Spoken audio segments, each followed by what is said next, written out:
జ్ఞానులు మహాజనులు ఎలా ప్రవర్తించాలి అని అర్జునుడు కృష్ణుడిని అడిగాను. కృష్ణ, నీవు భగవంతుడు, నీకెలాంటి పని అవసరం లేదు. అయినా నీవు ఎందుకు కర్మ చేస్తావు?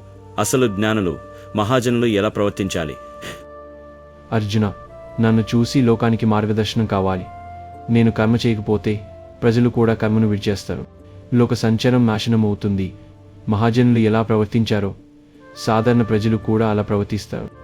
కాబట్టి జ్ఞానులు కూడా తమ కర్తవ్యాన్ని నిర్వహిస్తూ ఇతరులకు సత్సంబంధ మార్గాన్ని చూపాలి.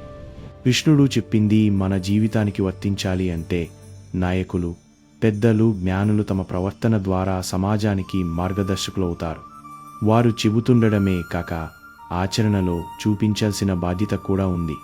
నాకు అవసరం లేదు అనే భావనతో కర్మను వదలకూడదు. ఇతరులకు ప్రేరణ కలిగించేందుకే కర్మ చేయాలి.